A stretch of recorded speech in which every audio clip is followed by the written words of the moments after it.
Hello, everybody. Hello, and welcome to Pull Focus, the cinema-based entertainment podcast where three freelancers come together to talk shop. My name is Mike, and as always, I am joined by my two brothers in crime. To my right, master of video, cinematographer, Mr. Bert Estrada. Bert, how you doing, sir? I believe in America. And so do I. We'll get into that. And to my left, actor, producer, educator, Mr. Robert Andrus. Andrus, hello, sir. Hello. It is a pleasure and a privilege to see you guys once more as we talk everything that we can about film and entertainment and all the good stuff that people want to hear. Guys, oh my goodness. Oh, I am excited because this is the first episode in our ongoing project.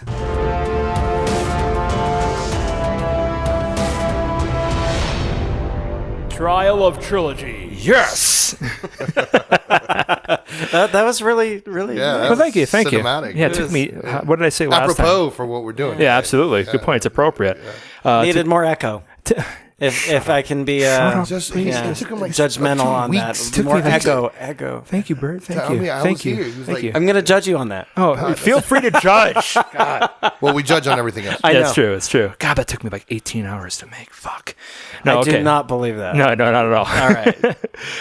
But congratulations to you, my dear listeners, because you are here for the first episode of our trilogy project. And as we mentioned in the last episode, the number one best trilogy in all of cinematic history is, of course, the Godfather Trilogy. And today we're going to go in depth in regards to why all three of these films, in their own ways, are just masterpieces, not only on their own, but also as a complete group. We're going to be discussing the pros and cons, and we're going to be using the Godfather Trilogy as a barometer to discuss further trilogies that are going to be, in our opinion, battling for the number 2 slot. So... Or number one, possibly, yeah. Possibly. Wait, what?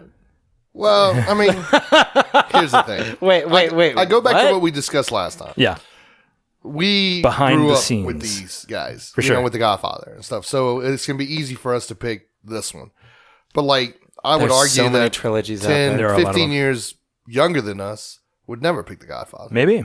Do you know why? Because they suck. Because they're millennials. They have no opinion. Yeah, they have no clue of taste. Well, all they have are opinions, and they're not right. I mean, so it's 100%. So yeah, but I mean, but I'm just really excited to be diving into it because this is by far, I mean, not only mine, but I mean the series of films here, Francis Ford Coppola. I mean, inspired so many people, and we're going to talk about how the things that happened in these films affected all kinds of things in cinema afterwards. Before we keep going, yeah, but let's stop because I want to find out real quick. I don't want to interrupt you too much, but how are you guys doing? It doesn't matter. Oh, come on, really? No, check this out. So okay. we're gonna go right in. 2 weeks ago, at the Tribeca Film Festival, yeah. They had a reunion. Yeah, they did. Yeah. Did you see it? I absolutely did. Yeah, I saw parts awesome. of it. But it was great. It was pretty cool. I mean, yeah. So they got all together and they started talking about making this thing, and they had no idea that they had no idea it was going to be so huge. No, they didn't. Well, the other thing is Pacino, the whole Pacino thing, where they didn't want him. Yeah, so most so movies are like that, I would say. Yeah, it's no, but really, this one was like. Well, it's special when you're making it, but I felt like no, I don't think they I've thought it ever was made special. was special. I don't think so. I think that they were pleasantly never mind surprised that. It was kind of like the Han Solo Star Wars thing, where Sure. Harrison Ford was like, yeah, but then afterwards, that's noise you made. Yeah. But yeah, there's that so much, actually was perfectly said. But I don't know that I can adjust any of that. I don't know if that's ejaculation or getting out of the tub. I mean, well, whenever I think about movies, brah, it's the way we roll. That's legitimate. It's crazy good. So, as usual then, guys, we're just going to jump right into the first of these 3 series. And I'm just happy that we're just going to get right into it because this is something we want to talk about for a while. So, the first one coming up is going to be The Godfather. Or one, as we're on. What do you want of me? Do what I beg you to do. Now you come to me and you say, Uncle Real, and give me justice. Buonasera. You come in my house. Buonasera. and That you kitty ask cat, me that whole for improvised scene. It just for the DVD trailer, but it's better than the one that was. It is better, just from Jump. Yeah. They want to get mixed up in the family business. You got to get up close like this. Bada bing! Throw their brains all over your nice Ivy League suit. What a death scene too. Yeah. You give him one message. I want Salazzo. If not, it's all out war. We go to the back. Some of the other families won't sit still. They hand me Salazzo. Father would want to hear this. This is business, not personal. They shot my father. Even the shooting of your father was business, not Chills. personal. Seriously. Oh, You know what, Father? Papa. Men are coming here to kill him. Enzo the Baker.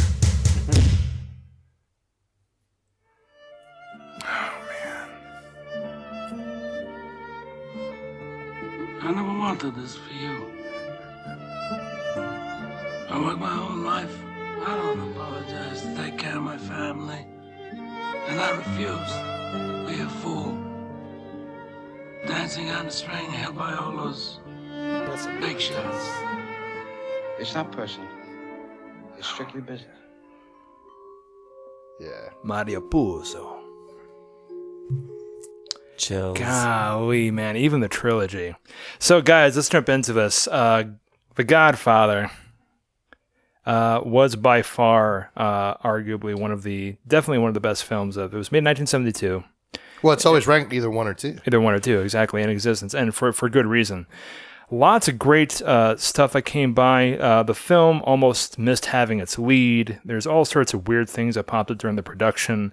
They used to have mooning contests. Farting contest, Marlon Brando won. So many really cool examples of just how film is made from the skin of your teeth, and that footage later.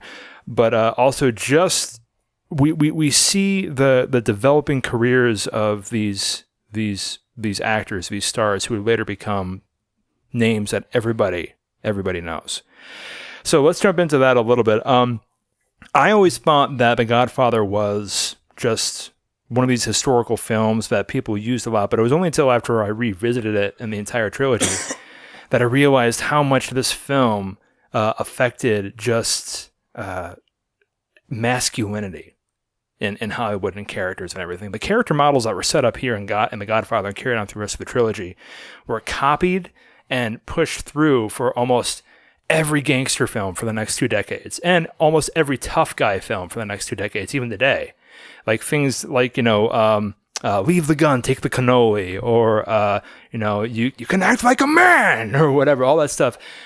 What are your guys' feelings about the archetypes that this film set up that were later copied and honored, in later decades? I mean, is that a valid thing to say that this was? Sure. I mean, there wouldn't be Goodfellas, there wouldn't be Sopranos, there wouldn't be. I mean, you could go down the line. Casino's been one of my favorites for forever. I mean, come on. Would Scorsese have, even a career? Yeah, probably not. I mean, I would argue talk about being have inspired. a career without this, but sure. Yeah, I mean, it's just a standard for. It is a standard. I mean, it really is. Well, I mean, you could also argue The Sopranos is based on. Yeah, I mean, this as well. So this for the genre mafia. Yeah. This is it. This is it. This is the masterclass. Yeah, this is what. This film itself was the one that let people realize that there actually was a Sicilian mafia, that there was the mob, and everything, families, and stuff. One thing that really appealed to me, and you saw this in the scene where Marlon Brando's character, the Godfather, he was honoring a request because it was his daughter's wedding, and there was this really cool situation where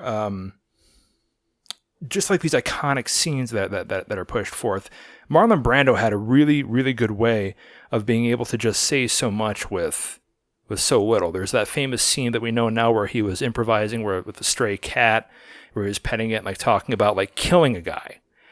So that kind of opens up in my opinion this a good question to ask. What is it about these characters that have made them immortal, And was it the character? Was it the character that Coppola wrote, or was it the actor that pushed that forth, do you think? I'll go first, just because I want to. Part of the thing is that I think that Coppola directs very loose. So I don't necessarily think that it was just lines that he wrote. I think it was the acting. On top of the fact that, I mean, Brando by this point is Brando. I mean, he's for sure. So he could basically walk on water. Yeah. And Coppola got lucky with all these other guys. I mean, they all came from basically the same school. That boggles my mind. Yeah, they all came from the same type of acting chops. They melded well. Yeah. I mean, they like the brothers are. I mean, like, funny enough. I mean, like, what's his name is my favorite actor in the whole thing. Fredo Kazali. That poor guy. And so, like, he only lived to be 42. Yeah. He is like one of my favorite actors. I'm smart. And the thing that you realize in these movies is that all of the scenes of even Pacino scenes, they're not huge. You know what I mean? They're reserved. Well, no. What I'm saying is even in time element, but they're so impactful that you will remember lines and you remember scenes. Absolutely. And so I would say that the actors carried this movie quite a bit. Now, that's not to knock the screenplay. That's not to knock the shooting. That's the novel. Well, the novel is not much like this. I mean, like, I've read the novel, and it has aspects of it, but even Coppola didn't like the novel. I never knew that. I thought he was a big fan of Puzo. No, he thought it was, he calls it like pop culture. I mean, he called it, what is it? Pulp Fiction. He called it Pulp Fiction. And he didn't like it. But what he did was he rewrote it with Puzo.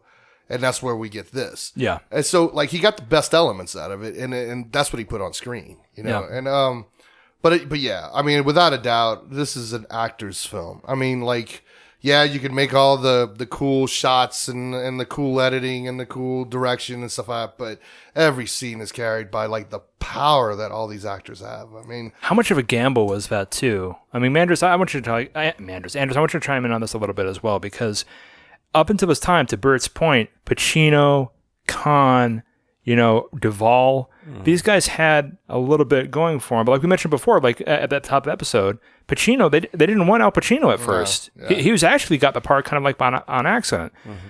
How often do you see that firewater pop up where you're lucky enough to get a cast or an actor that's able to carry a film? I don't know about firewater, yeah, but I can tell you from experience, directors and producers will come in with a name in mind for any particular lead role. Sure.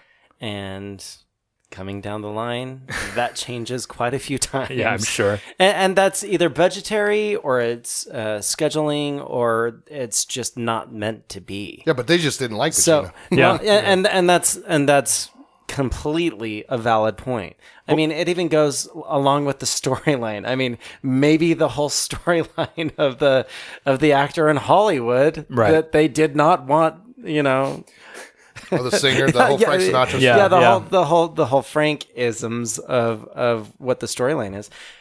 All of those things come into play. I think it's a really cool thing to think about, though. Yeah. I mean, when it's arguable, is it the genius of the actors or is it the genius of Coppola and the production team that gave him enough room to take a chance and let it expand? I don't think you can just say it's one thing. Sure. You want to talk about a majority? Yeah. The majority, I would say typically it's the director or it's the actor or it's somehow the score comes into play or somehow the lighting comes into play. Right. But for this movie, I would absolutely say it's a collaboration between the director and the actors. Like even more so than you would. It's such an actor's It movie. really is.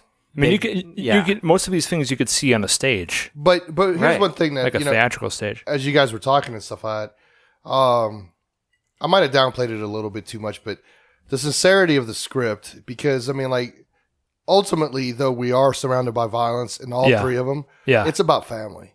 And That's true. And that is the aspect that I think draws people to this film. It's something everybody can relate to. Yeah, exactly. You will have a patriarch. You will have a matriarch. You will have the brothers. You will have the sisters.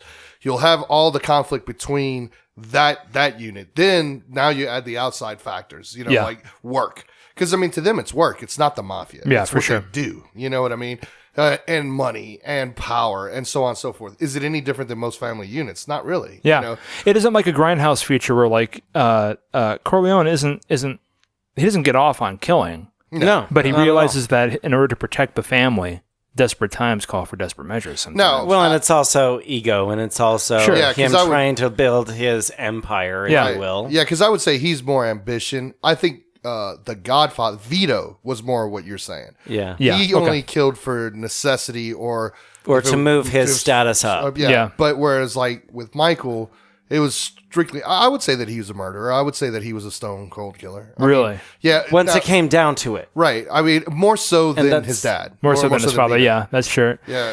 That kind of like puts forth another interesting piece I saw, because there was a scene in the movie where all the 5 families met, and it's like a business meeting. Mm-hmm. So I think that kind of speaks to like this kind of trope that I see, and especially in mafia movies, but like in other adventure films and stuff too, where the new generation has to up the ante a little bit.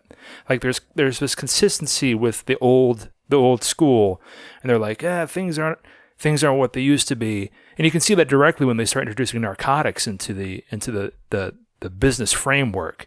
Do you think that the movies that we're seeing now, like where we have like, the old guy being replaced by the new guy because the new guy or girl, for whatever reason, in a lot of genres, is just more willing to be more vibrant, willing to do what's really necessary or something like that? I mean, One of my biggest talking points for part 3 yeah. is that topic. Okay, don't get ahead of Because yourself. they so went into that That's true. whole...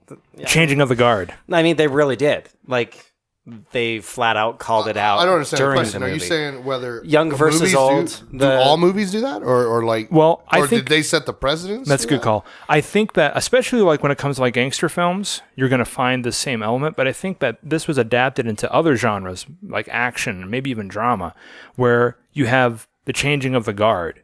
And in order for the new guard, for lack of a better term, to be worthy of the job, they had to be willing to do more. They had to be willing to be more violent. They had to be willing to take bigger chances or something like that. And I think that became really hardcore mainstream after The Godfather.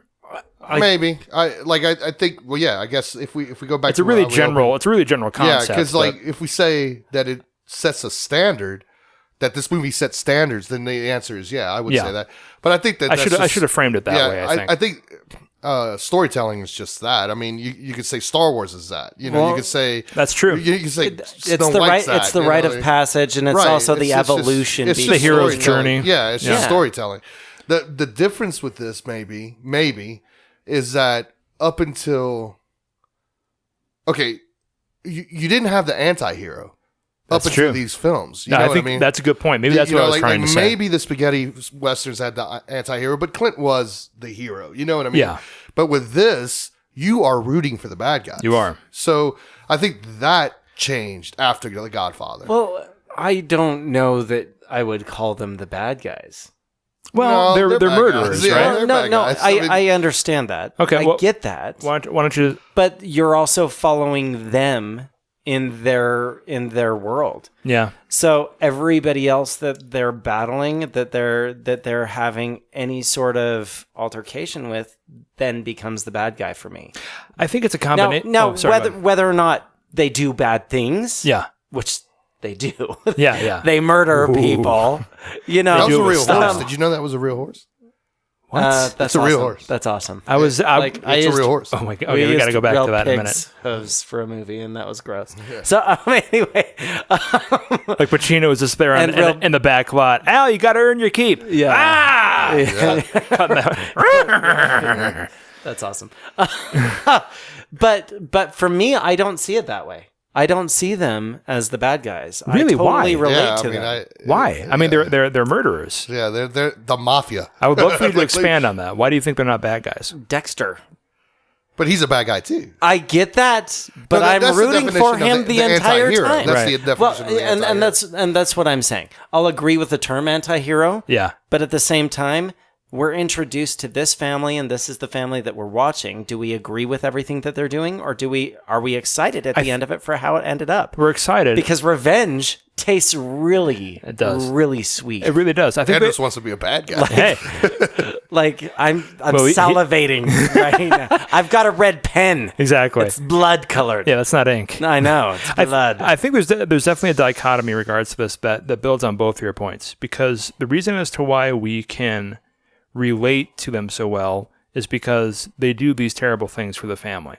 And the reason as to why we can get excited and root for them so well is because who hasn't had that fantasy of kicking somebody's teeth Oh in yeah, because that's they exactly cut you right. off? That's and these absolutely guys right. do it. Yeah, Thank you. They live. So you're both right. Yeah, they live how all of us want to live. Oh, for sure. Where they set the power, they are the power. They do whatever they want. I mean, you look at the estates Oh, that God. these people lived in. I mean, you go like, because I mean, They're tiny little 2-bedroom apartments. I mean, like you look at the play, because the one that trips me out all the time when I'm watching 2, and you look at Michael's spread. I mean, it is insane. Oh, Tahoe, right? It's crazy. Yeah, in Tahoe, and then but It's then he leaves for New York. Ridiculous. And then you go like, well, I mean, why would you do that? But then you look at his in New York? apartment, Yeah. and you go, well, is it? I mean, what part of Is it the like, whole building? ludicrous can you live? I mean, it gets to the point Well, where it's and then they go to Yeah. Sicily.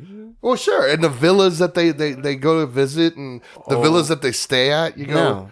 They had this is where you want to be in life. They had a vineyard in Italy. See, it's the American dream. Oh yeah, I mean, It really is. And like, okay, when you say vineyard, that's funny. Coppola has his own wine. There you go. So it's like you think of, I believe in It's actually America. quite You believe good, that too. first line, and this is the American dream. Absolutely it just got is. twisted. So, what are your guys' favorite things about the first film in this series?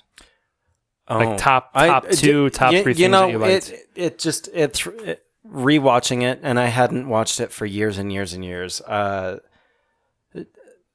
style of it's so cool what they did, where they had all of the shadowy figures in the foreground and everybody in the background was lit. So you feel like you're in on the secret conversation of what's going on. Gordon And all. Willis. Coppola's I mean, a genius. it was No, that's Gordon Willis. the That's cinematographer, right? That's well, thank you, Gordon. Because I mean, it's so interesting because they set it up with the very first scene. They tied it together at the end with the whole the cake decorator.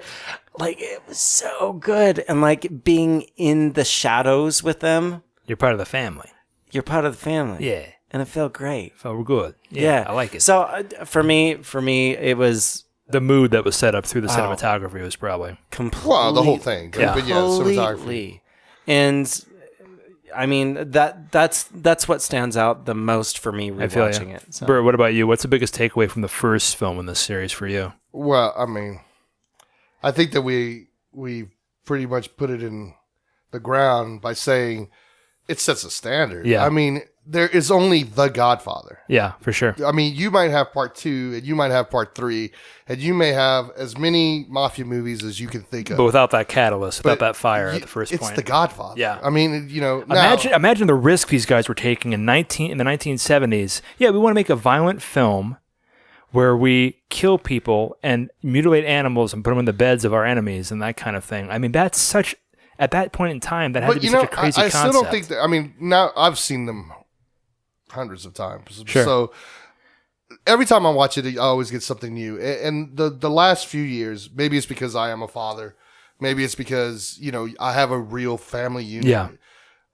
You can see yourself in the Corleone's Oh, place. of course. I don't think it is about the violence. I mean, I think it's just, that's, at that point I would agree with Andrus about the world that they live in. Sure. But it's not. It's about a guy trying to make it, Yeah. That's why the opening speech, and again, this is where Coppola's genius is.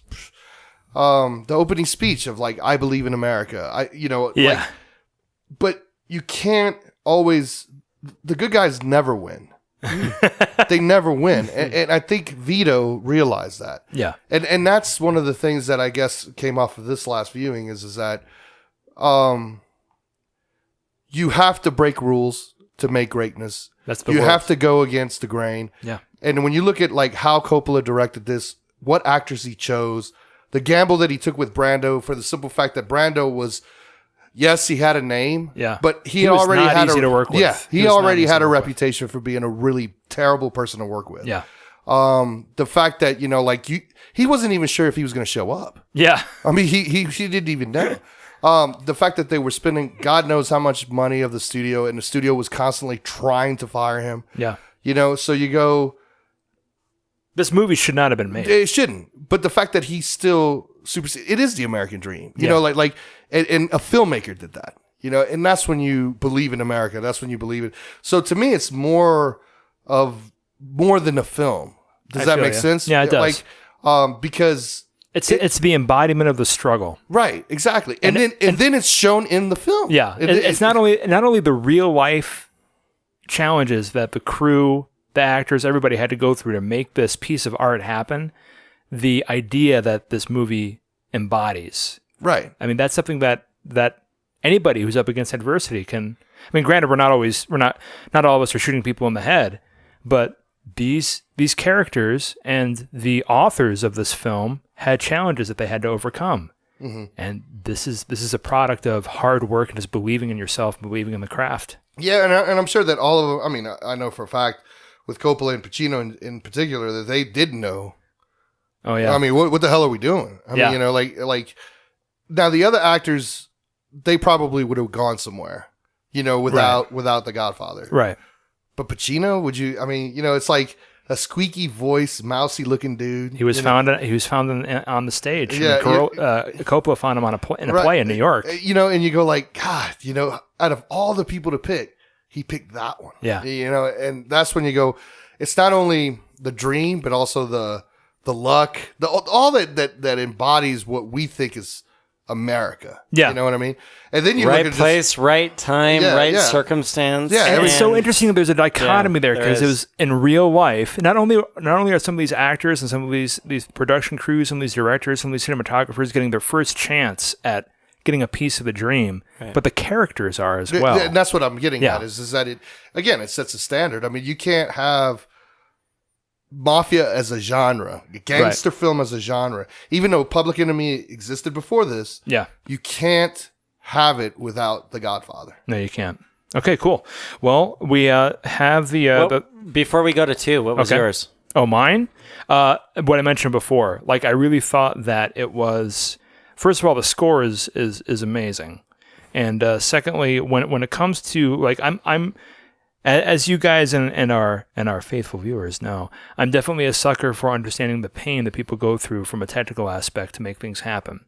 Right. And just the idea of all of the dialogue that had to be recorded, all of the shots that had to be taken, and we're talking like in the 70s. We don't have like a Red, we don't have like an Axia or whatever to put into a SD card.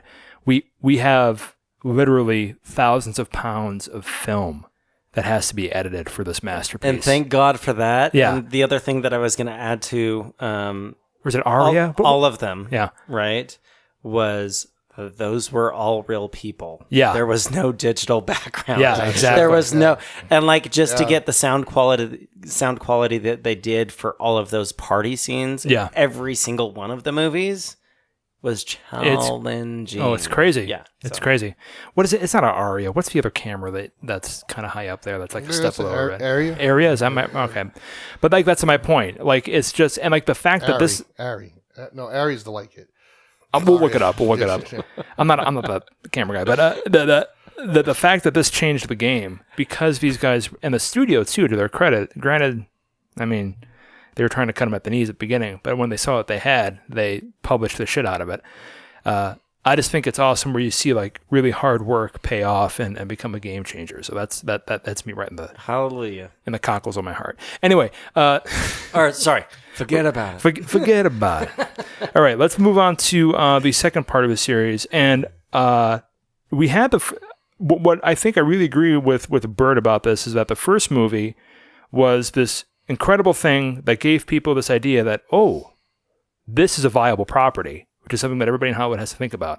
I think that the second movie is the one that, out of all three, really gets into like the commercial attitude of Hollywood and really just does a really great job of being able to profit off of the talent, off of everything. Let's go into the trailer really quick and we can discuss. The Godfather Part 2. Winner of 6 Academy Awards. The sequel is always more important than the original, by the way. Best Supporting Actor, Robert De Niro. Oh my gosh. Best Director, Francis Ford Coppola. Amazing. Best Original Dramatic Score, Nino Rota and Carmine Coppola. It's actually pronounced Coppola. Best Screenplay adapted from another medium, Francis Ford Coppola and Mario Puzo. Wow. Best Art Direction and Set Decoration, Art Direction, Dean Tavoularis and Angelo Graham. Set Decoration, George R. Nelson. Set decoration? Is that even... I didn't know they had that anymore. Yeah, no, it's a thing. The Godfather Part 2. Best picture of the year. For sure.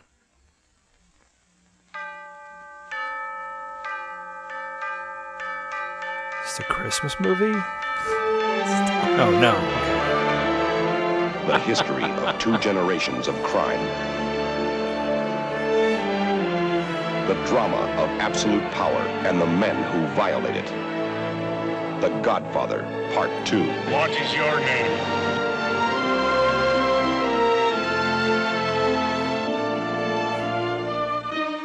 Don Look how Vito young he Corleone is, man. and his son Michael. Both of them. Both had seen the ones they loved most cut down before their eyes. Both had killed as an act of vengeance.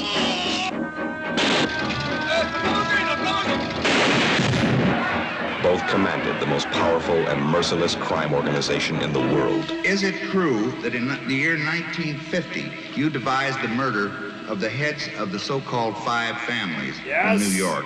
Yes! It's a complete falsehood. Stone Cold Killer. They would take any measures. I mean, you won. You want to wipe everybody out? I don't feel I have to wipe everybody out, Tom. Just my enemies. Make any arrangement. Michael, we're bigger than U.S. Steel. Order any death. To protect the empire they controlled. The Godfather and his heir.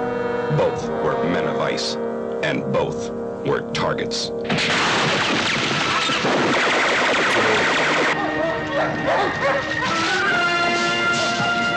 They're still on the property. Please, Michael, please stay inside. Keep them alive. We'll try. Michael! Alive! Jesus Christ. The Godfather Part 2 is Sicily in 1921 and Nevada in 1958. It is revolution in Havana and rubouts in New York. It is manipulation. It would be like trying to kill Just the giving the whole damn movie. Just a little bit, right? If anything in this life is certain. If history Because let's be real, at 3.5 hours, there's still plenty of movie left. It is Plus murder. intermission. There you go. And it is betrayal. It was a son, and I had it killed because this must. I can't believe they're showing that in the trailer. Yeah, they give him $2. Like, that's everything. Godfather Part 2 is the final chapter in the violent history of the Corleone crime family. Not really.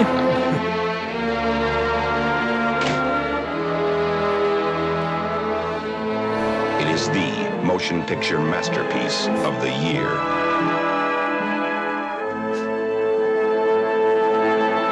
Thank you, movie trailer voice. I know, right? In a world. Yeah, for sure. Jeez, man. All right. So, moving on to the second of the series of the greatest trilogy ever produced, Godfather 2. So this particular film was, like I was mentioning before we started putting the trailer in there, was a really good example of a studio knowing when they had, lightning in a bottle.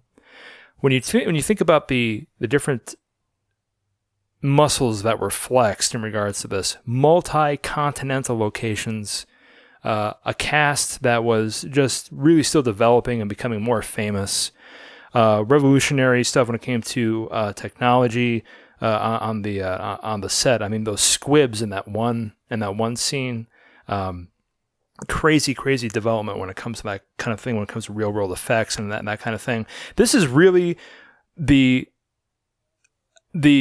point of the series where not only do we have a pretty good idea of what this entire team is capable of doing. We have a great idea of it. And I think I always found it really refreshing where you go to like the first movie, which is a genius, and then you go to the second one and you just look at it. It's still a beautiful piece of cinema by itself. But then again, what really gets me pumped up is the background. They had people traveling to different countries. They were employing different actors from different countries. They were like doing these incredible crane shots in the middle of Italy and everything. And it's because at this point, Paramount realized, holy shit, we have this incredible moneymaker right here. So going in, when it comes to this particular part of the chapter, guys, do you think that all of that extra razzmatazz was a positive thing, or do you think that it kind of took away from what was important in the first film, which was the relationship between the director giving the actors enough space to be able to really flesh out these parts? Go ahead. Oh, all right. First of all, is that too big of a question? I'm sorry. No. But I'm going to refine some of the things that you're talking about. Yeah. The Godfather, they did travel to Italy in The Godfather. Yes, they did. You know, and they had the same cinematic sweeps as they do, and also, I think what you're saying though, without The Godfather, you can't travel back in time. Meaning that the De Niro scenes would not exist. If The Godfather had not been as big as it was, now you have money to play with. Now he can make Little Italy in New York be Little Italy in the 20s. Right. And that's so what I think that's where the money shows. The rest of the film, I mean, okay, so what? They shot in Cuba, but they also went back to Italy to shoot in one. You know? But that's expensive, and they had a more detailed stretch of the story in another country than they did. That's in fair, America. but it's like you said. This is where I do agree: is that without the success of one, two doesn't have the budget to do what it did. Godfather 2 had a bigger budget than Godfather. No, that's what I'm saying. Yeah. That's it. Without the success of one, they don't give them the money to do two. Okay. Yeah, you know what I mean? You are now greenlit for like ridiculous amount of money, right? Because the first one was so they're not successful, and we know this one. They're not trying to kick Pacino out anymore. No. And so now you have more latitude. So I don't think that it's even a matter of money at this point. Well, and that's why Pacino was the only one that went back for Part 1, Part 2, the entire cast. Yeah. Part 3, even more of the entire cast. Right. You know. Well, what's interesting about that is that like, okay, we talk about money, but like Clemenza, the original Clemenza didn't want to do it because he wanted more money. Really? Yeah, I didn't know that. And you're talking about two. I mean, part of the reasons that he's dead. Because he's dead and Frankie Five Angels. Because they wrote him out. They wrote him out. Holy shit! They wrote him out. He was supposed to be Frankie. I had no idea. That's fucking awesome. So you talk about money, but it doesn't mean anything. Well, come on. Absolutely does mean. No. Here, it greed still supersedes. Okay. You know what I mean? So it doesn't they had more money. What I'm telling you is that yes, they had the money. Yeah. And Coppola went off. Yeah. That is an agreement. I agree 100%. Right. But I also believe that because of the success of one and that family unit as an actor, director, and all, of course they want to come back. Yeah. It worked. It worked. It goes back to that whole American dream thing that we were talking about. You won the lottery. Now it's time to celebrate it. You know what I mean? And again, I like where the money shows, where you see the money is the 1920 stuff. I mean, because you literally step back in time. That's a good point. When we talk about the stuff in Cuba and we talk about the stuff that, like in the courtroom and all, I mean, they could have shot that. I mean, but. Well, it was made in 1974. Havana was hardly a super friendly place to shoot film. No, so they didn't. I'm sure they didn't shoot in Cuba. I mean, parts of it. I would guess that they did. Well, parts of it, but I mean, well, that's not that I don't even know that. We should look it up. Yeah, I'm pretty sure that they didn't do all of principal photography at all times. Yeah, 74. I'm sure. Because you're talking about the Cuban Revolution was before that. You know what I mean? Right. So I'm thinking that they went to other places. I mean, but that doesn't knock the expense of it. I get what you're saying. But I think that Coppola already had this in mind. You know what I mean? Once The Godfather hit gold, he knew that he was doing too. All bets are off. He's like, okay, now I finally get to flex my muscles. And he got to flex his muscles. I mean, and that's what this movie shows. It totally the Vito story. He reached the top, and now he gets to do whatever he wants. Yeah. And he does. Yeah. I mean, like he totally does. And I don't think that it's flawed because of that. I mean, there's other flaws that I've seen, this last viewing, that is leading me to like The Godfather more. And it's because of what you said. That's why I guess I'm having a big tirade about this. Yeah, it's okay. Is the first one was so risky. Yeah, no, for sure. You know, Yeah. the second one, he didn't have that many risks. Yeah, it's And already a proven story. It's already a proven formula. So like, they know it's going to work. so even though it's amazing, I agree. I think it has to do more with the fact of Are like, you fucking saying that Godfather 2 has less street cred than Godfather? see, at all time people say that 2 is better. Yeah. You know, all time. But here's my thing. Yeah. Here's why. The only reason that 2 is loved, and Yeah. this is from my last viewing. Be careful. I think it's true. All right. Is because you get back sent into time. Okay. If the core story of Michael existed alone, it's not as good. It's not as good. You're right. It's not as good. You're right. I And agree not with only you. that, the Michael story, and this is the problem with 3. Completely. Because you have the whole struggle of like being a street rat. goes- No, right- but that's not Yeah. it either, because that story is disjointed too. It's you are literally stepping back into time. Like you really feel like you're Sure. in that era. I You know what I mean? I agree with that. Because like both stories are disjointed. They jump up and down. The only reason that it feels connected Yeah. is because Coppola was the art of the crossfade. He knew the art of the crossfade. That's true. Every time that he got into trouble, fade to black. Fade to black. And then he popped back to Pacino scenes. Then he, oh my God, what do I go? Fade back? Go Yeah. back to De Niro.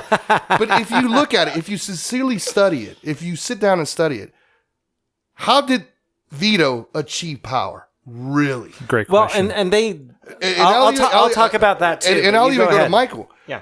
Michael was on the footsteps of the family's already Right. built. Yeah. Correct. He just expanded it. he didn't Right. want the job at Well, first. but Well, I mean, well, yeah, that's I'm like okay. blah blah blah as well. I don't know about that, but Blah, blah, blah. but I do feel Blah blah blah. that he just grew the empire. yeah.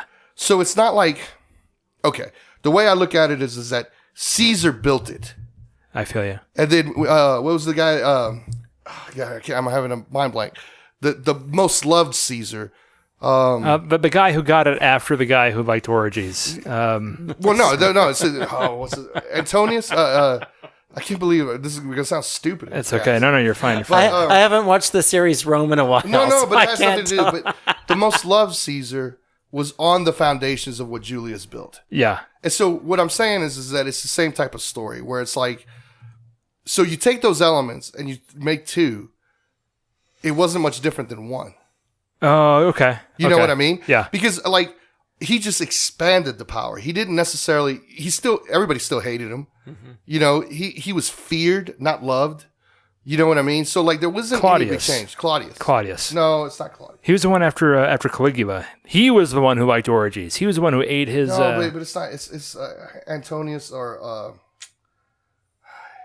Vespasian, Otho, no. Vitellius. Augustus. Yeah, okay. I'm sorry. Augustus. Oh, the one after him. The one right after him. Augustus. Okay. He's the most loved Caesar. But the thing is that the reason All why, of the foundation was set for him to then succeed further. Well, there Exactly, has right? exactly. Yeah. That doesn't mean That's why not Michael knocking was the most beloved. That's not knocking But Augustus. knowing your role is an art form. Well, right, and then expanding is even better. You know what I Yeah. mean?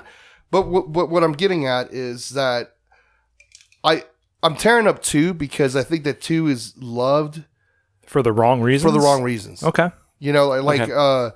And again, it's because of the beauty of old Little Italy. I Sure. mean, it's amazing. It is I mean, amazing. You know, you literally feel like, boy, if I lived in that time, I could have been. I could have done so much. I could have been somebody. If I knew then what I know now. Here's me from my opinion on it, because I'm going to disagree with you a little bit in there just from my perspective. From your opinion. Right? It's my opinion, Bert. Everybody shut up. Everybody shut it. You're wrong. So I know, and that's why I had to say it's my opinion. From your opinion, though, you're okay. So the whole your opinion's valid, by the way, Andrus. Vito as a child storyline kind of bored me a little bit, but it gave me backstory. Okay. Right? So I appreciate the fact that they even called him, slow, mentally challenged or whatever. Mm-hmm. So the fact that he had this this stigma attached to him from the very beginning and watched his spoiler alert, everybody. His mom blown away in front of him. Yeah, it's and Bambi. he's got to go do this whole he went to America on his own. Yeah. He was a street rat in America on his own, Yeah. and then ended up being the head of a crime family. I mean, that's impressive. It goes back to the theme that you were talking That's what I was talking about. So here's the thing. So after watching 2, I'm like, well, hell yeah, 1's way better, right? Because now I have the history to then say 1's way better. There's some cool nostalgic type things about being in the 20s. Absolutely. And watching his rise, but I think they missed a mark on there because it came out of nowhere. Like he shot a dude, he took apart a gun. That's all you have to do. No, he shot a dude, took apart a gun, and survived that. And then all of a sudden he's the head of Fade to Black. That and that whole neighborhood or that whole territory or whatever that was, and that even led into 3. So there was a lot about 2 that gave me more appreciation for 1 and what the characters built in 1. I think so. I mean, that's where my appreciation for 2 comes from. it gives you a good foundation. It really does. I think that on both your guys' points, I'm right there with you because the second movie in the series answered a question that I didn't know that I really had. Was how did it get to this point? How did Vito Corleone get the power? How was he able to hand it off to Michael? How is it that we are able to, in the first movie, understand that before you have celebrity, you had the mafia? And the answer to that is in the second film. It's because you have this family who's willing to murder in order to have their own survival and have their own piece of the American dream. Well, but not to interrupt. Go ahead. But I don't think that's Michael talking. You think so? Michael, not okay. Mike, because in the film, okay, like I said, I think that Coppola is the art of fade to black. Yeah, he knows how to use those, and so as an audience member, you go, oh, well, time has passed, or now we're going back to the 50s. Sure. Oh, now we're going back to, so like, but the reality of it is again, the reason that 1 works for me more so than 2. Now for the audience out there, yeah, for sure. We may be skewering 2, but 2 is like number 2 in all time greatness. I'm not skewering it at all. I love it. In all time greatness, these films 1 and 2 are always going to be in the top 5 of all time. Absolutely. It doesn't matter what genre. It doesn't matter if you're a fan of silent film. These 2 movies are going to be in your top 5. They're always going to be there. Period. But the thing that, when you talk about the ascension of Vito, you never really see the ascension. You just see like origin. You know what I mean? Like when he was talking about the dumb kid moves over to America. You don't think there's any kind of progression? I mean, like he's a kid, then he goes progression. In. But what about the businesses and everything? But there isn't it's not like I mean, there isn't like a montage. It's just like Andrew said. There's no montage. No, but it's like Andrew said. You kill one person, and then the next scene, you're the Don of the neighborhood. Right. All right. Okay. It didn't establish it enough. It didn't establish it. There wasn't enough history for his rise in the ranks. And the best scene that I can use is when the landlord comes up to him and says, "Who the hell are you?" And then on the next scene, he's like, "Oh my God, I'm so sorry. Here, have Don Corleone." Yeah. I'm so. I'll lower the rent. Show that. You don't show because he killed the dude in white. I mean, you know what I mean. Right. And that's not to say that wasn't a mark, and that wasn't the beginning. But it's got to be harder than that, right? And I believe that Coppola would use that. Well, and I think that parallels that parallels Michael's first. But Michael never intended to be the leader of the family. and I understand that, but that's also a nice parallel for it. Oh, fair. Cinematically, sure. Yeah. But I mean, Michael, up until the end of 1, right? Does he really embrace? Being the Don. Right. But even when he killed the cop and Salazzo, he did not. He was doing it he loved his daddy. Yeah, it was revenge for his dad. And that's where I was going to come back to. In 2, Michael is defending his family. That's supposedly what you're saying. And Vito is defending his family, meaning that he's not going to be another schlub. He's gonna go out and get his. You know exactly. what I mean? But in 1, you feel more of that family, of why we sacrifice. I see. Right. As opposed to in 2. Right. You don't feel that Michael really loves his family. You don't really feel that he gives a shit about Kay. He's separated himself on purpose. Right. And then we go back to Vito's But can't that be like a protection, a shield, or something like that? kind of, but like how much does he love his family? Or even a smoke screen? Is that where you're going with that? No, not at all. No, I First of all, how dare you? Secondly, I'm like, I was going to say, how dare you? I know, right? But I think it takes a lot of chutzpah from Michael. Michael realizes that he has a role to play in order for the survival of his family. I mean, doesn't that take a lot of guts? Doesn't that take a lot of love? They also paralleled that in 3 too. Yeah, so well, and I was going to like, bring it to 3 because that's a good point. In 3, he uses that. Yeah. But the thing that I love, my favorite scene in 3, now upon reflection. Okay, so he invites Kay. They do the Sicily tour. Yeah. And when they come and tell him that what's his name has He's been like killed, a light switch. Yeah. Yeah. And you see her expression. This shows Diane Keaton's chops. Absolutely. You see her expression no, change that from was like amazing. Like I love You're talking Michael. about the dinner table. Yeah. Yeah. I love you, Whoa, Michael. with the bread? To, you are absolute terror. You're a monster. Michael never changed. He was always a terrorist. He was I always a don't. hood. No, I don't agree with that at all. Why? Because he screamed at the end of 3? No.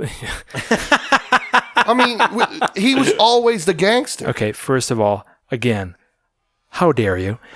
Secondly, you didn't watch the movies, did you? You watched these stupid trailers. How dare Just you? watch the trailers. Hey, That's all I did. I have a $12 credit card bill because I rented all these fuckers from Amazon Prime because I wasn't smart enough to get the trilogy on DVD. Oh, yeah, I have it in my every bag, version. by the way. Yeah. But I don't think that. I think that you guys have an excellent argument in regards to like, it's kind of like that argument where like Michael finally gets the keys to the car, right? Now he has a reason to be the murderer that he always wanted to be. I don't buy that. Because he's driving a car? No. Like when you're talking about like this progression that Michael had, how it was less romantic, how you can argue that Vito did it because of his family. That's romantic. Yeah. But Michael did it because he always had that in him and he needed the green light to go. I don't agree with that. Dude, he's a monster. Right. But that's what Bert's saying. Yeah, and he might not agree with it, but in a way, that's what you guys are arguing. He was always the gangster. I think that he and Vito were one and the same. No. Absolutely. No. Absolutely. And Father and son. Here's why. I'll tell you why. When Vito lost his job, the first thing he did was go buy a piece of fruit and give it to his wife. Truly. Okay. Did Michael ever do that? Now, what Michael would say, Michael, the character, Yeah. I bought her a house. Yeah. They always had that. So he always had that power. He always had that. So here's Vito had nothing. And that's where the origin story becomes necessary. And that's why it's for so me, important. That's right? why it's so important. So you're saying because of the silver spoon or the silver gun? What? I know, right? You both suck. I've been waiting for that one. Because of the silver spoon, that. Michael never lost That's in his anything. nature. He never did anything. I mean, he was just waiting Michael for a moment. He's a war hero. How dare you? No, but he did it. He didn't go to war. He did not go to. Oh man, he It was- did not go it was to for war selfish because reasons. he went for selfish reasons. That's what Bert's saying. Oh, He okay. went in defiance of his Exactly. father. It's just like what he told. That's a good point. He told Yeah. Duvall. That's a good point. You're right. He goes, "You planned my future. Yeah, you're right. My future. You're absolutely right. I take it back. Like at no point, Michael is a spoiled brat.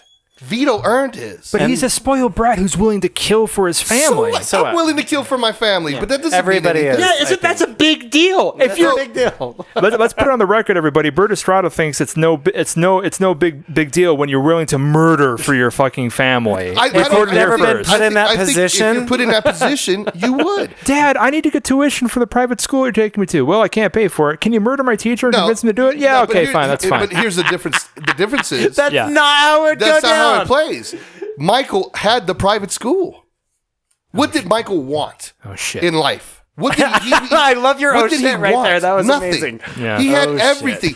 It's just like his dad told him, I didn't plan this for you. You were supposed to be president. You're right. You were supposed to be a doctor. You were supposed to be a lawyer. A senator. A senator. Yeah. He didn't plan this. Yeah. Where it's in Michael at any given time. And this is why I think the K character, it's kind of like the Godfather versus Godfather 2. Sure. Is Light a match. the K character is underrated. Oh, totally. You know? Totally. Like she's the mirror. Oh, I think I get it now. I think you're right. I agree with you now. Michael's a monster, and the reason is why you can see it so clearly is because Kay reflects that. She's the common sense. She's the that's one. exactly right. She's the reason. And that whole scene where she has the abortion. No, not when she has the abortion. Spoiler. She confesses to it. It was made in 1974. Okay. Yeah, if you haven't seen 2 and 1, man, you guys have no business. Spoiler. So that's, but that kind of speaks to both sides, right? Like we mentioned earlier before, that there two of the really big seductive parts of this whole series is one, you can be empathetic to the main character because it's his family, and 2, because every one of us wants to kick somebody in the teeth who cuts us off. Yeah, that's absolutely right. Michael, back to the murder thing. Exactly. Back to Michael. the murder thing. Michael is the guy who's kicking people's face in traffic. Vito Corleone is the guy who's doing it for his family. Because I mean, okay, so and the 2 main characters, the 2 heads of the family, those are ones that we have to relate to. Right. Because and here's my. You don't think so? Well, you're wrong. You're saying that a lot. No, it's not that trivial. Is my point. Okay. No, but I got an analogy for it. Like, okay, you're crossing the street. You know, a family's crossing the street into oncoming traffic. Sure. Vito would grab his children. Michael would keep walking.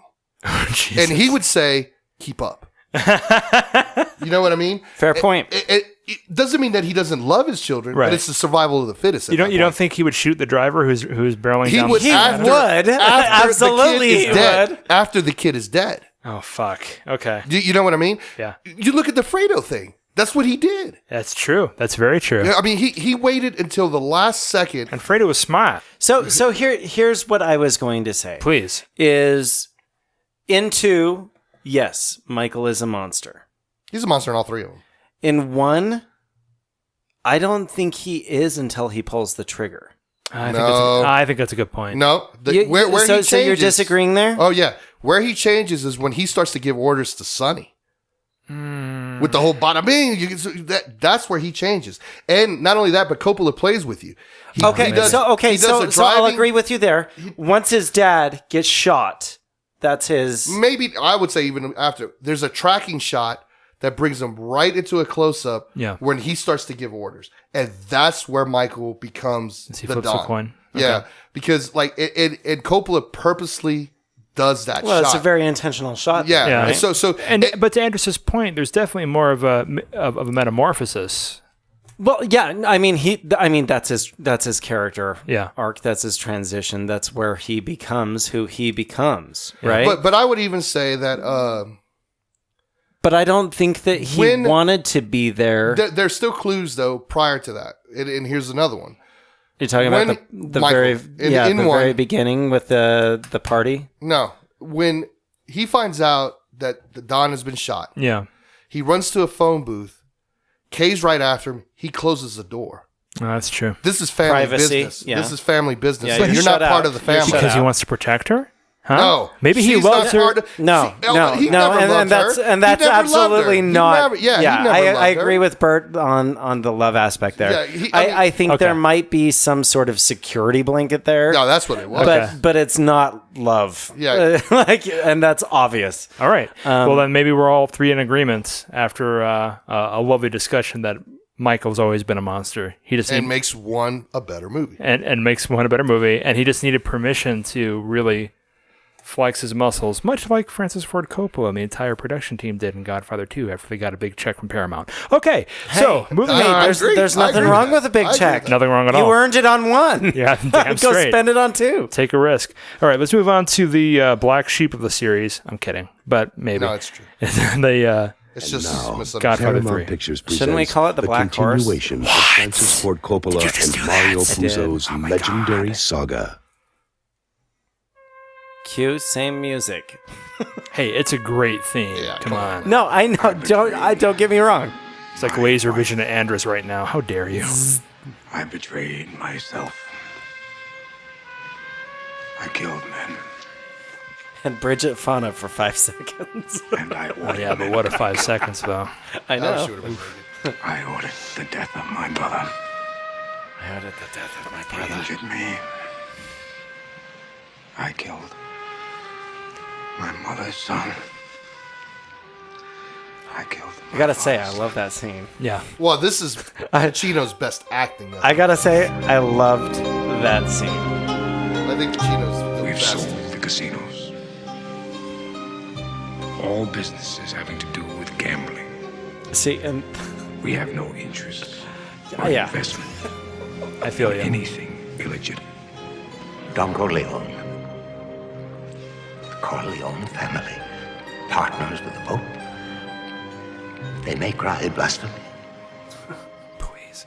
This is business. I know you're into banks on Wall Street, but everyone knows you're the final word like the Supreme Court. All I want to do is protect you from these guys, and your lawyers can't do that. I said we make them dead. You give me the order, I'll take care of it.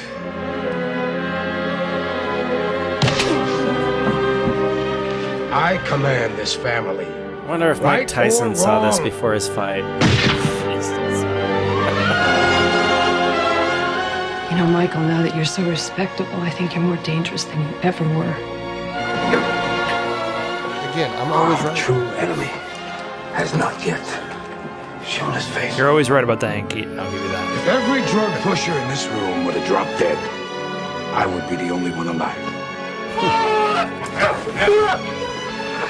Well, you tell for me, he can live or he can die, you understand? Will you shut up? Will you shut up? That scene was nice.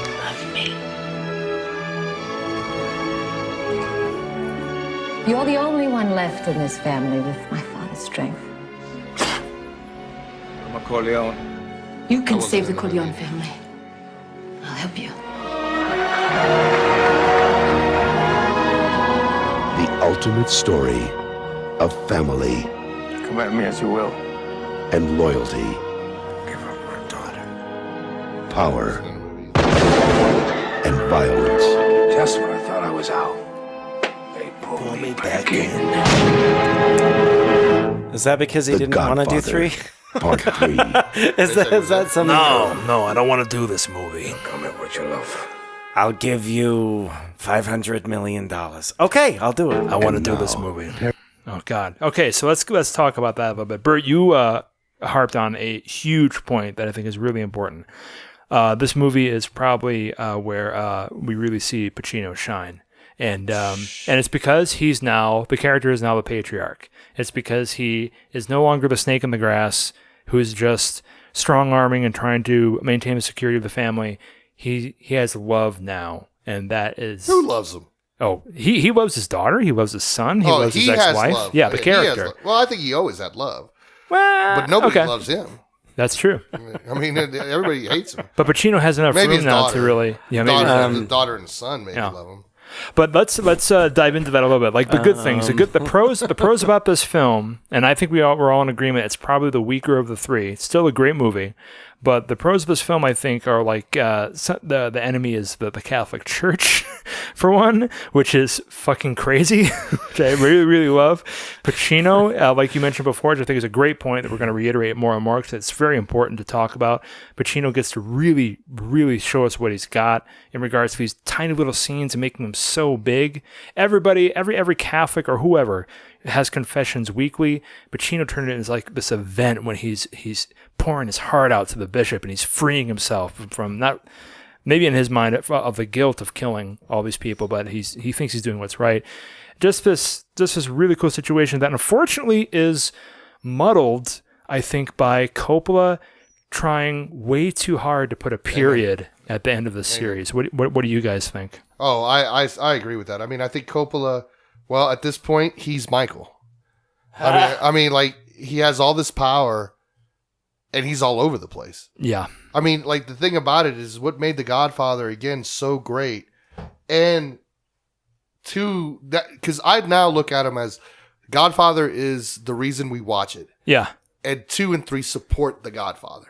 Yeah. Okay, so when you get into kind of going back to what you were saying, Andrus, about the whole like backstory and so on and so forth, It makes it relevant. Yeah. So now in 3 they just don't know. He doesn't know where he's going. How are we going to end this? Yeah, how are we I thought it was this? over in the second one. It was 16 years ago. Yeah. Well, I'm a little bit conflicted with 3 because I think that he also wanted to help vet his family's career even further. Sure. By making Sophia's role so 19-year-old so Sofia Coppola. I know. So did you know that Winona Ryder was supposed to be that role? Was I totally really? believe it. I didn't know that. Yeah. But I mean, I cool. really do think that Sophia did a nice job with the role. I don't think that she was terrible. No, she wasn't terrible. Don't get me wrong. I think that there's room for improvement. Right. Well, there is improvement because the woman already has like numerous movies that have been nominated for an Academy Award. So as director or writer. Yeah, not as an actress. Oh yeah, because it's so easy to direct. Sorry. No. But we're talking about her as an actress in this. I feel you. And this is also I'm giving you Dad shit. helping her.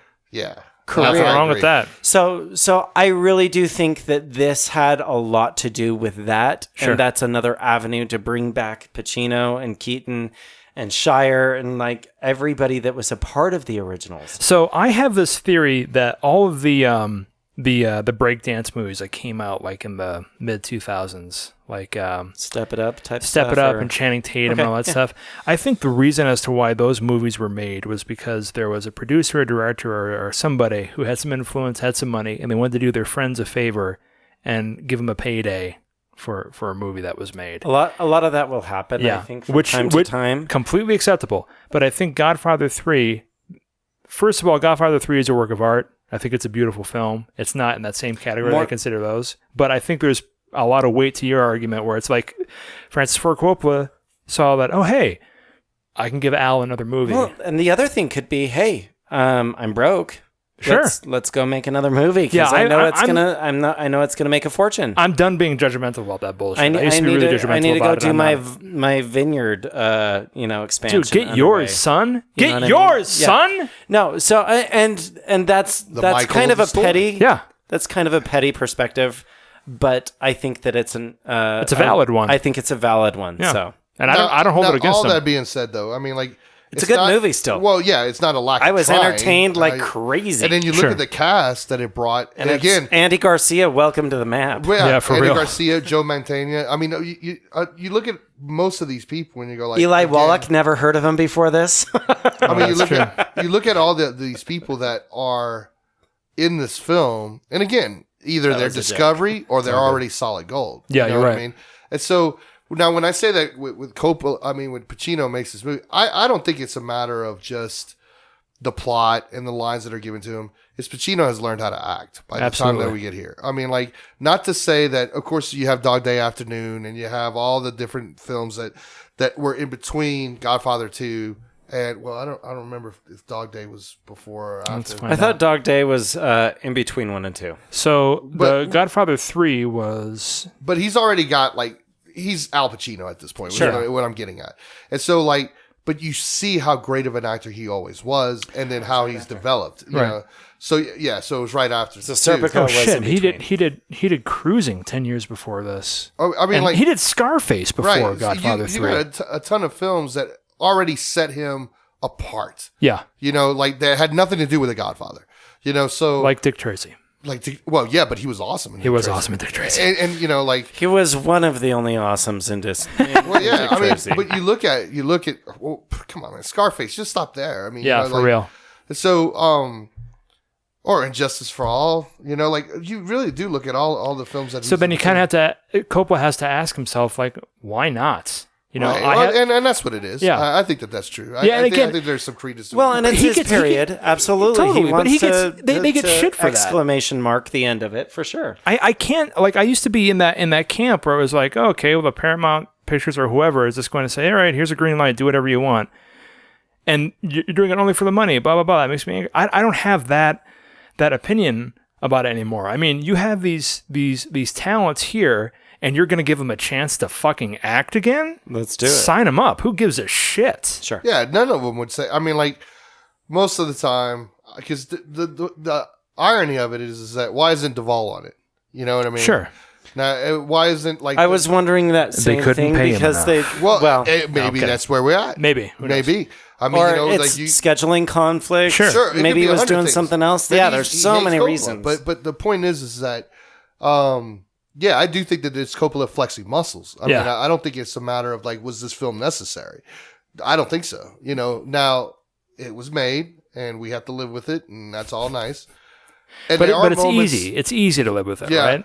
That's what I was going to say. Yeah. There are moments where you're going, God, it's still genius, though. It really is. Mean, you know, where you go, especially with the Michael character. I mean, like, he really did try to fill those holes in Michael's life, you know, and so I thought that was a hell of an effort, you know, but it's no 2 or 3. I mean, it's not. I mean, you know, like maybe the cinematography, from my point of view, it's beautiful filmmaking. Beautiful. It went to Rome. They shot in Rome, like right at the. But it's not. It's not just the Vatican. It takes what made The Godfather great, which is like the blackness, is what you're talking about. Yeah. This film was secrecy. naturally black. Yeah. Like they purposely shot it darker, and so this is the crowning achievement of that filmmaking, I think, is in 3. I got you. Where you see, because like they've learned their tricks, they've they polished learned their tricks, and swords. now they could go crazy. Yeah. On top of the fact that now that it's in 1990, you're have talking more about 20 years of technology, more technology, and for so sure. so you go, well, yeah, he's going to take advantage of that. You know, of course he will. And so you got some cool stuff happening that I think is underplayed because it's 3. You know, because everybody poops on it. Yeah, I think that there's a really great moments and great scenes, but I go back to what my problem is with 2, is that it's still disjointed. Yeah, and he didn't fade to black.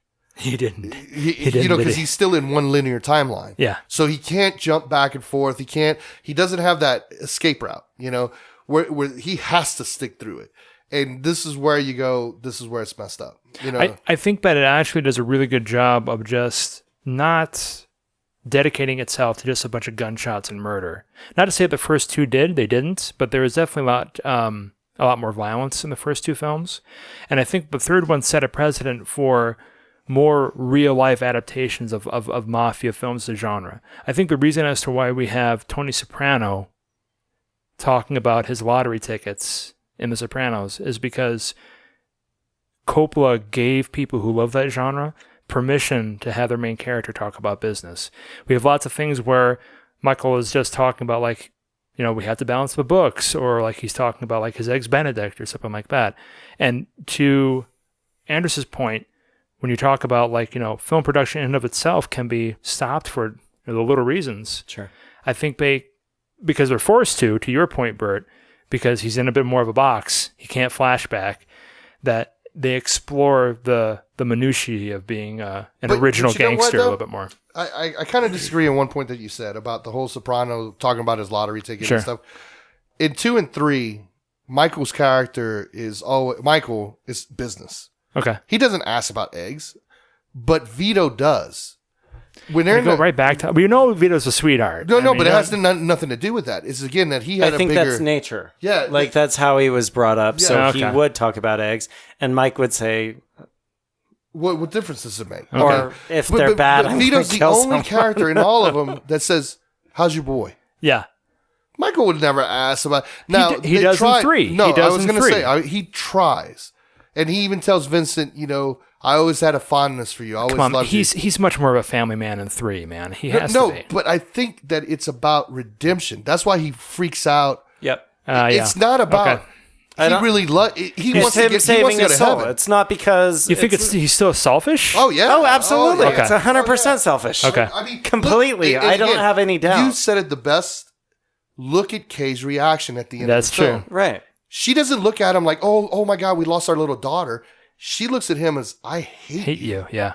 So again, she was always his reflection. Yeah, for sure. And so like anytime that you feel like, oh, Michael was the cuddly guy. No, he was a stone gangster. You know. Well, I mean, even to the effect of his daughter's happiness. Oh yeah, but I don't blame him. I mean, well, now granted, there's that circumstance there as well. But you mean the whole being first cousins thing? No, but he has a great line in that though. It like he says, they come after the things you love. Yeah, for sure.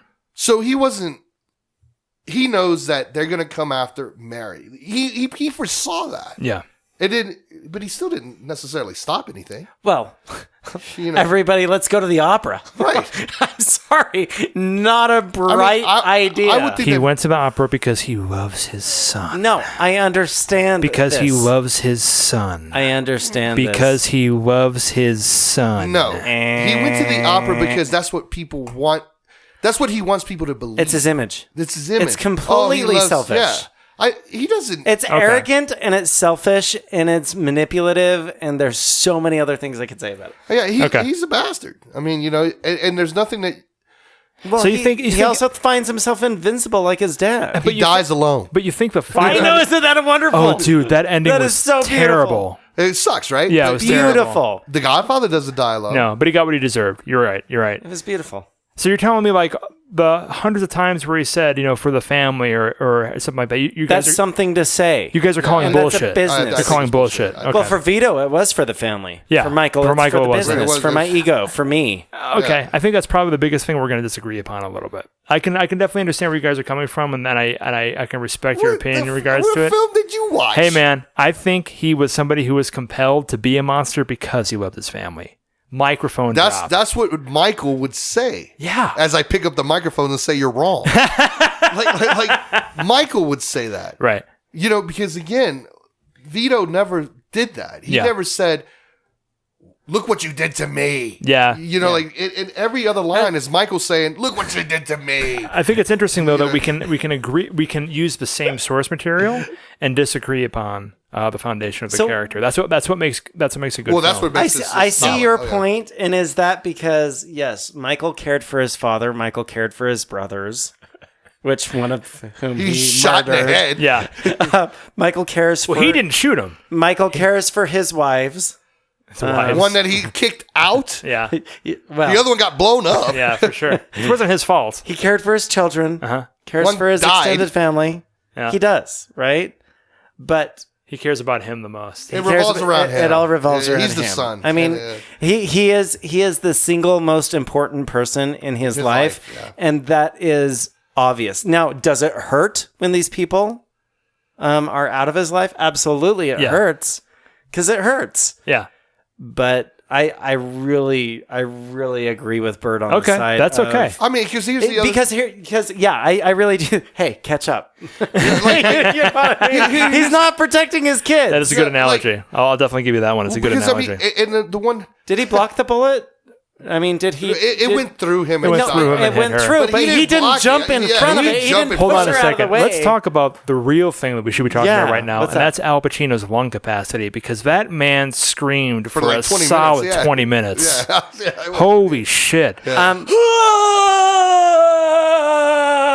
That was unedited. That man took a big breath and he was opera singing on that entire fucking scene. That was awesome. No, he again chops. Good job. Yeah, I'm like, chops. It was there, and I felt for him. You know, I honestly did no, feel you for do. him. You I feel you for him. absolutely do. But good chops. do you know what The I didn't feel at the very end? The actor in our trio just says good chops. No. Do you know what I didn't do at the very end? What's that? Cry for him.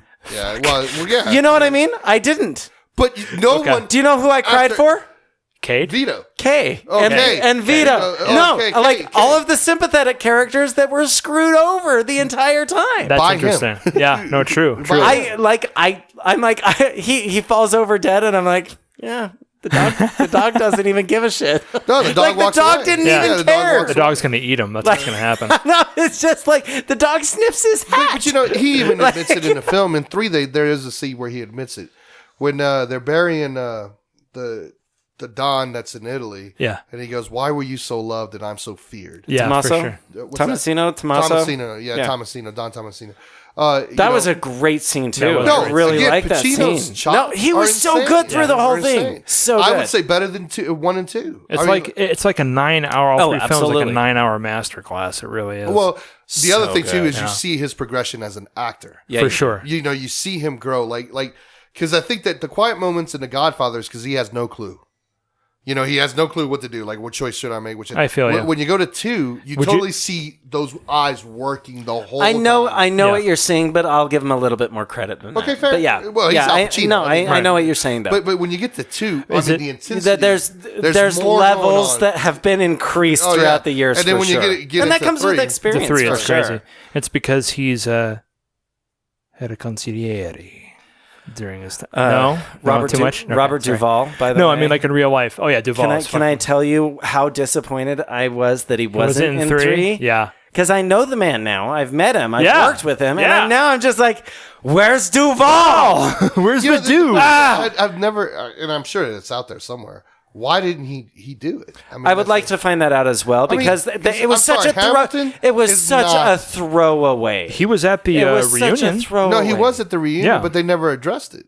They never addressed it. That's interesting. And then, but like, what's the dude? Hamilton, right? The guy. George Hamilton is the new lawyer. Yeah, I'm like, he sucked. I mean, well, he was a slick lawyer. But the cool thing is, though, they did bring in Tom's son, who's a priest. Yeah, I thought that makes sense. Tom's son would be a priest. Okay, well, good for him. But you want Tom? I know. It was such a throwaway, though. Oh yeah, no, he died of cancer or something. So like that. supposedly, It was so stupid. According to the Google, back in 1991, Robert Duvall gave an unusually frank interview with Bob Costas in which he revealed why he didn't appear in The Godfather 3 after playing Tom. Oh shit, Hagen. Yes, the Corleone's in-house lawyer and consigliere. In the first 2 films, he was under no illusions that the reasons Part 3 came about were financial. There you go. And he had issues about that. And that's why. No. That's what you were saying. He's an artist at that point. And he's like, nope, this is a phone-in movie. One of the biggest signs of power is having the ability to say no. Yeah. I disagree with him. I'm a fan of him. I disagree with that being a choice because maybe Hagen is necessary. Maybe. Because Hagen, throughout the 1 and 2, though less than 2, he was the conscience, another conscience of the family. You know, like he was. He literally could say it's about business. It's not personal. It's business. Well, he was the voice of reason through the whole thing because that's right. Yeah. I mean, and to our lovely listeners, that was necessary in 3. Right. I think it would have balanced the film a little bit better instead of putting all the weight on Kay. What if Tom died? No, Tom is dead in 3. Yeah. You know, so they called it out. Yeah, with but one stupid line. Yeah, it's dumb. Yeah, I don't like that part. Yeah, it's dumb. I don't like that part I don't either. like that part at all. Boo. No. But just as an aside, we got that little Duvall fact just from Google, guys. So if you want to find that out, just Google why did Robert Duvall not star in Godfather 3. Well then, guys, let's talk about the whole series as a whole. Then we've gotten to a point now where we're almost 90 minutes in this lovely conversation. Yeah. So we're going to ask the big question as we usually ask. Out of all 3 films, given the specialties we have with independent work, let's find out which one was the strongest. When it comes to all 3 in the trilogy, Bert, you go first. Which one, from a cinematographer's standpoint, was the strongest out of all 3? You know, the sad thing is that I always look at them as a whole, the 3 of them. Yeah, it's hard not to, isn't it? Because they're shot by the same guy. I agree with you, by the way. So it's really tough for me to answer this question. I was going to, for the sake of argument, pick 3.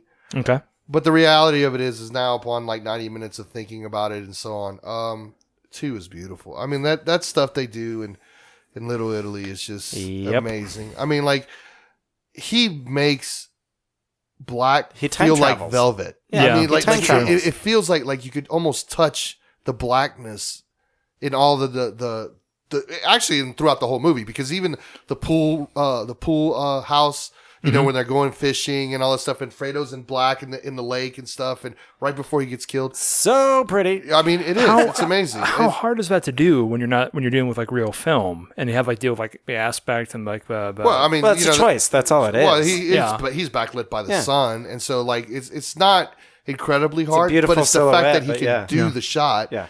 I mean, one of the things that I learned watching this is that he purposely would yellow the film.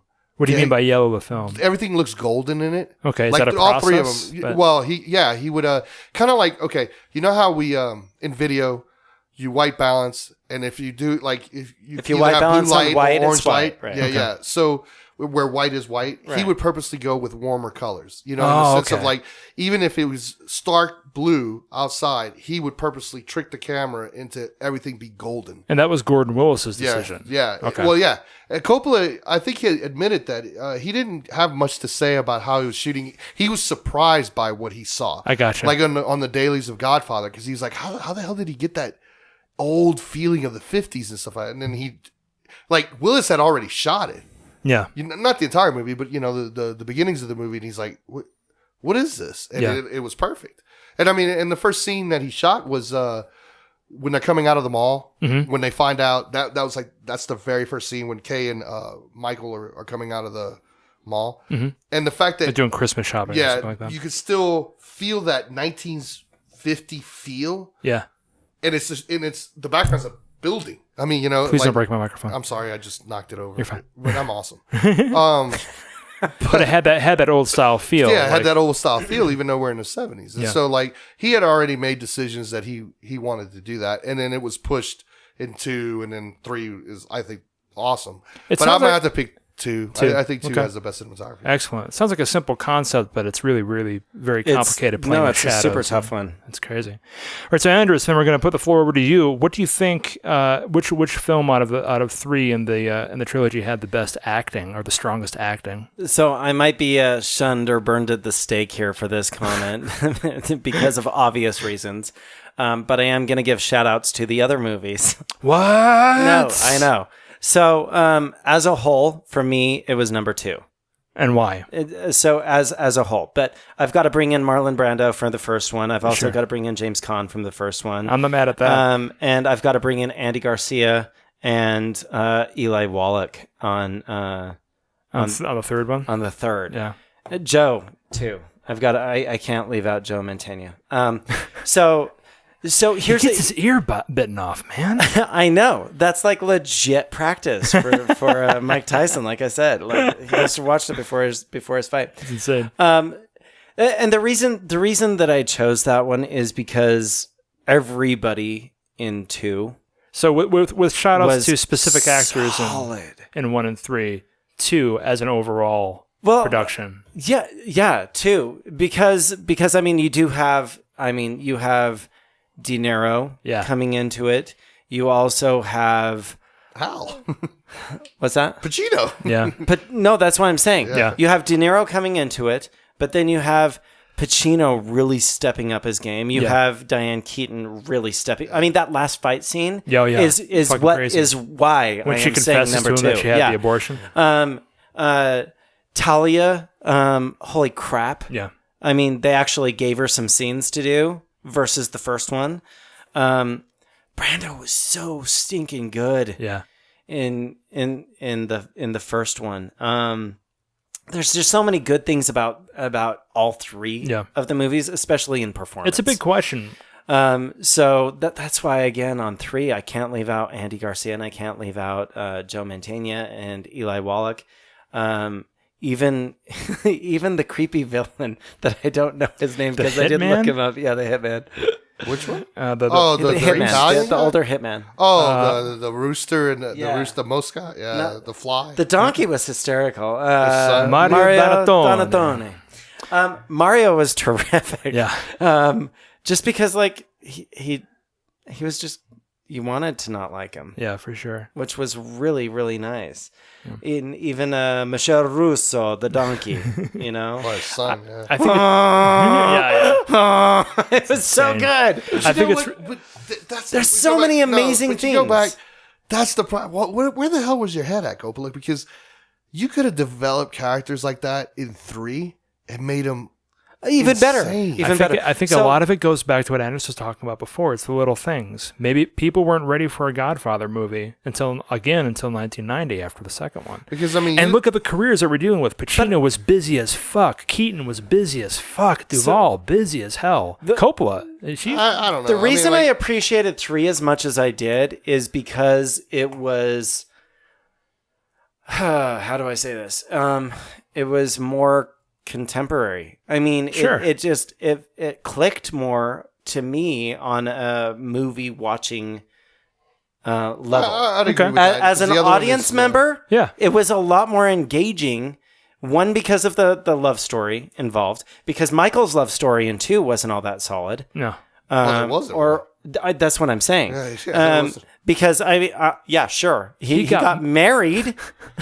Okay, great. He also got married in the first one. Okay. You know, It's kind of like Old Chess a little bit. You've seen it before. Yeah. But it wasn't a love story. And what we did get with 3 was the love story, and it was a conflicting love story. Sure. So I mean, you're just like, there's no way they're gonna. Oh, they're going there. They're going there. Wow. Right. Let's roll some gnocchi. Okay. Really, jeez. really awkward love scene, honestly. Well, the whole, I mean, first of all, yeah, because I don't think that there's much of a love scene in 3 either, but not a love scene, but a love story. Whatever. Yeah. I mean, like, it's still because it wasn't a love scene.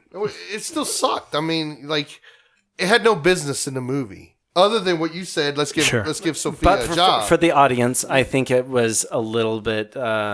You think it's necessary? Not necessary, but it's also something that they would expect for the audience maybe of the in 1990, 90s. sure. You know what I mean? Yeah, sure. Because, I mean, you talking about Sleep in Seattle, crowd. And you need some sort of love story element to drive them forward. Sure. You've got the courtroom drama in 2. You've got the whole you mafia. look at Garcia, and you go like, especially when he's with Fonda, you go like, oh yeah, he's a smooth operator. You could totally see he lays women left and right. Yeah. Sofia Coppola, not so much. I Well, mean, that's the thing though. That's why it's a love story, because Sofia Coppola isn't as hot as Bridget Fonda. No, but that has. But here's the thing too. I love how they actually set that up. She was infatuated with Vinny. Yeah. And once he realized who she was, oh, I see what you're saying. Only then did he become interested. That's true. So he is a product of Sonny and Michael, That's and true. a part of the Corleone family. This will be really good on my resume. So no, right? No, in a sense, right? Don Corleone and his daughter. Well, and I mean, he fought that, and he's just like he even kept calling her cuz the entire time. Not only that, but when Michael says no more, he's like, okay. Yeah, you're right. I mean, and they have the stupid scenes. Because the only one that I believed was when she actually gets shot and he says Mary. Yeah. Like, I actually believed that he had feelings for her. But when the one scene where they're in the opera and he reaches over and touches her shoulder. He does like it was so patronizing. Yeah, the whole thing it was so patronizing. It was just like, it's okay. I'm here for you. I mean, it's like, whatever. Why would you A, allow that? Right. B, why would you want it? No, I mean, I didn't like it at all. That I was totally terrible, agree man. with you. They're struggling for chemistry in that one. In my opinion, when it comes to the audio and the Foley and everything like that, I think, quite honestly, 2 is probably the strongest. Yeah. And I believe that only because the firecrackers. The firecrackers, oh yeah. but to say technically, it was a much more dynamic film. Sure. There were more locations. There was much more action. There were a lot more scene changes because, again, the flashback stuff. How hard must it be to find sound effects that are believable when it comes to, 1950s New York or Vegas versus 1920s New York. Yeah. Believe it or not, it's actually very challenging to make it believable. You can't put the wrong kind of police siren in a historic scene. So because they did it so very well, and quite honestly, from a sound perspective, they were all fucking challenging. But I think the second one was probably the most challenging. They did such a good job. So all of us agree, number 2. Yeah, I think so. For the best movie? Right? I don't agree with that. You don't agree with that? we all just said for our specifics. It's specifics, number 2. yeah, that's not my favorite movie, though. Okay, well, what's your favorite? Let's move into it. Got the first one, Godfather. Okay, I can respect that. What about you, Andrus? I know. I love 2, though. I do love 2. Yeah, but 1 is your favorite. I want to say 1, but I think I'm going to say 2. I think I'm going to agree with you. Quite honestly, you're both wrong. I know. I want to say 1, but I'm going to go with 2. All right. Well, look, we can't agree on everything, but we agree on most things, which is. But call us and tell us that we're wrong, right? Or write us, or whatever. Wait. Now, are we wrapping things up already? I think so. Yeah. What are we doing next week? Well, next week we're going to discuss a subject that hasn't been pushed forth yet. We're still going to come through, but the episode after that, we are going to continue with.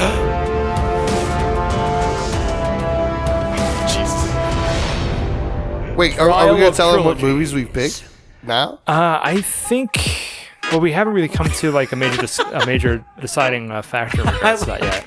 Have we? Again, we might be wrong. Here we go. Because Mike sucks. Yeah, I do suck a little bit. But it's because I just want to milk this whole thing. This is a big undertaking, and I think it's really exciting. So don't worry, guys. Next episode, we'll do something fresh, and then one after that, we'll continue with the Trial of Trilogies and discuss the first contender for what could be the runner-up, or maybe even the best trilogy in cinematic history. But in the meantime, keep us on our toes. Feel free to email us, pullfocuspod@gmail.com. Please feel free to like and subscribe on YouTube. Follow us on SoundCloud. We got all the good stuff, all the past episodes on YouTube, and the most recent ones on SoundCloud. And let us know what you think.